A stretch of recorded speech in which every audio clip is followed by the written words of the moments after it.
بسم اللہ الرحمن الرحیم۔ حضور صلی اللہ علیہ وسلم کی آمد آخری 1000ویں سال میں ہوئی۔ امام بیہقی دلائل النبوت میں فرماتے ہیں کہ جب حضور نبی کریم صلی اللہ علیہ وسلم صبح فجر کی نماز پڑھ لیتے، پھر لوگوں کی طرف منہ کر کے بیٹھتے، اور چونکہ حضور صلی اللہ علیہ وسلم کو خواب اچھا معلوم ہوتا تھا، اس لیے پوچھتے کہ کیا تم میں سے کسی نے کوئی خواب دیکھا ہے؟ ابو زمل کہتے ہیں ایک دن حسب عادت سرکار دو عالم صلی اللہ علیہ وسلم نے دریافت فرمایا تو میں نے عرض کی، جی یا رسول اللہ صلی اللہ علیہ وسلم، میں نے ایک خواب دیکھا ہے۔ فرمایا، خدا خیر سے ملائے، شر سے بچائے، ہمارے لیے بہتر بنائے اور ہمارے دشمنوں کے لیے بدتر بنائے۔ ہر قسم کی تعریفوں کا مستحق وہ اللہ تعالیٰ ہے جو تمام جہانوں کا پالنے والا ہے۔ اپنا خواب بیان کرو۔ میں نے کہا، یا رسول اللہ صلی اللہ علیہ وسلم، میں نے دیکھا کہ ایک راستہ ہے، کشادہ، آسان، نرم اور صاف، اور بے شمار لوگ اس میں چلے جا رہے ہیں۔ یہ راستہ جاتے جاتے ایک سرسبز باغ کو نکلتا ہے کہ میری آنکھوں میں ایسا لہلہاتا ہوا بڑا باغ کبھی نہیں دیکھا۔ پانی ہر سو رواں ہے، سبزے سے پٹا پڑا ہے، انواع و اقسام کے درخت خوشنما پلے پھولے کھڑے ہیں۔ اب میں نے دیکھا کہ پہلی جماعت جو آئی اور اس باغ کے پاس پہنچی تو انہوں نے اپنی سواریاں تیز کر لی، دائیں بائیں نہیں گئے اور تیز رفتاری کے ساتھ یہاں سے گزر گئے۔ پھر دوسری جماعت آئی جو تعداد میں بہت زیادہ تھی۔ جب یہاں پہنچے تو بعض لوگوں نے اپنے جانوروں کو چرانا شروع کیا اور بعضوں نے کچھ لے لیا اور چل دیے۔ پھر تو بہت سارے لوگ آئے۔ جب ان کا گزر ان گلزار پر ہوا تو یہ تو بھول گئے اور کہنے لگے، یہ سب سے اچھی جگہ ہے، گویا میں انہیں دیکھ رہا ہوں کہ وہ دائیں بائیں جھک پڑے۔ میں نے یہ دیکھا، لیکن آپ تو چلتا ہی رہا۔ جب دور نکل گیا تو میں نے دیکھا کہ ایک ممبر 7 سیڑھیوں کا بچھا ہوا ہے اور آپ صلی اللہ علیہ وسلم اس کے اعلیٰ درجے پر تشریف فرما ہے، اور آپ کی دائیں جانب ایک صاحب ہے، گندم گو رنگ، بڑی انگلیوں والے، دراز قد۔ جب کلام کرتے ہیں تو سب خاموشی سے سنتے ہیں اور لوگ اونچے ہو کر توجہ سے ان کی باتیں سنتے ہیں۔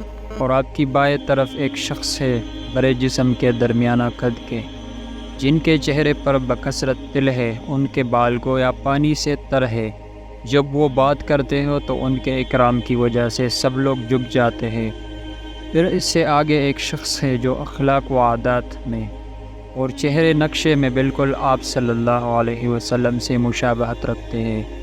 آپ لوگ سب ان کی طرف پوری توجہ کرتے ہیں اور ان کا ارادہ کرتے ہیں۔ ان سے آگے ایک دبلی پتلی بڑھیا اونٹنی ہے۔ میں نے دیکھا کہ گویا آپ اسے اٹھا رہے ہیں۔ یہ سن کر حضور صلی اللہ علیہ وسلم کا رنگ متغیر ہو گیا۔ تھوڑی دیر میں آپ کی یہ حالت بدل گئی اور آپ صلی اللہ علیہ وسلم نے فرمایا، سیدھے سچے اور صحیح راستے سے مراد تو وہ دین ہے جسے میں لے کر خدا کی طرف سے آیا ہوں اور جس ہدایت پر تم ہو۔ ہرا بھرا سبز باغ جو تم نے دیکھا وہ دنیا ہے اور اس کی عیش و عشرت کا دل لبانے والا سامان۔ میں اور میرے اصحاب تو اس سے گزر جائیں گے، نہ ہم اس میں مشغول ہوں گے نہ وہ ہمیں چمٹے گی، نہ ہمارا اس سے تعلق ہوگا نہ اس کا تعلق ہم سے، نہ ہم اس کی چاہت کریں گے نہ وہ ہمیں لپٹے گی۔ پھر ہمارے بعد دوسری جماعت آئے گی جو ہم سے تعداد میں بہت زیادہ ہوگی۔ ان میں سے بعض تو اس دنیا میں پھنس جائیں گے اور بعض بقدر حاجت لے لیں گے اور چل دیں گے اور نجات پا لیں گے۔ پھر ان کے بعد بہت زبردست جماعت آئے گی جو اس دنیا میں بالکل مستغرق ہو جائے گی اور دائیں بائیں بہک جائے گی۔ فَإِنَّا لِلَّهِ وَإِنَّا إِلَيْهِ رَاجِعُونَ۔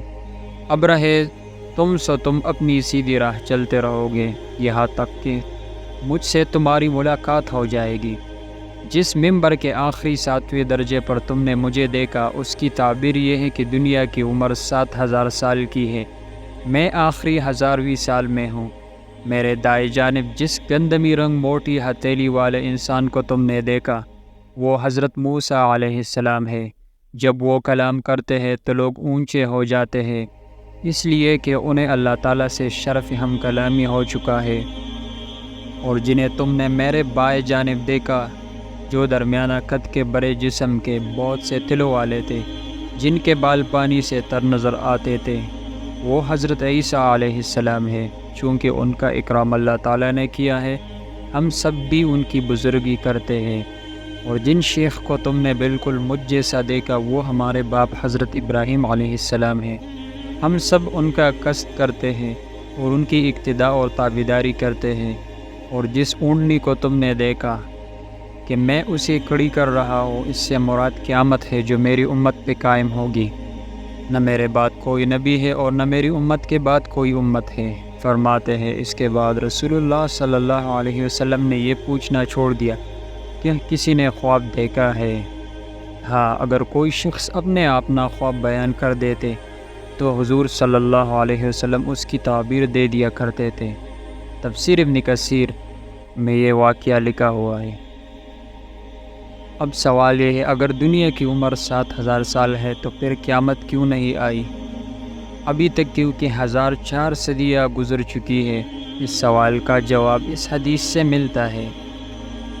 ابو داؤد میں حضرت سعد بن ابی وقاص رضی اللہ تعالیٰ عنہ کی حدیث منقول ہے کہ رسول خدا صلی اللہ علیہ وسلم نے ارشاد فرمایا، میں یہ امید رکھتا ہوں کہ میری امت اپنے رب کے ہاں اس بات سے بچ جائے گی کہ اسے آدھے دن تک مؤخر کر دیا جائے۔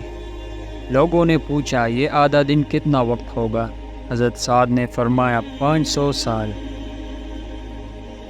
ابھی 1445 ہجری جاری ہے۔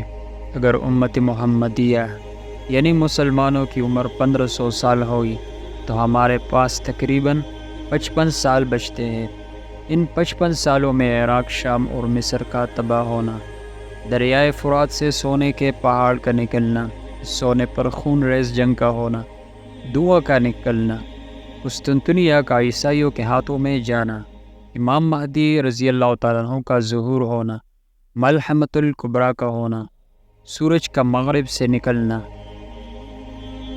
یاجوج ماجوج کا نکلنا، دجال کا قتل، حضرت عیسیٰ علیہ السلام کا دنیا میں آنا، یاجوج ماجوج کا خاتمہ اور حضرت عیسیٰ علیہ السلام کی وفات، اس کے بعد ایک مسلمان حاکم کا ہونا، دابۃ الارض کا نکلنا۔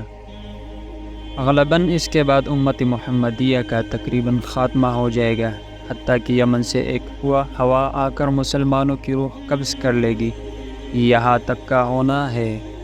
واللہ عالم۔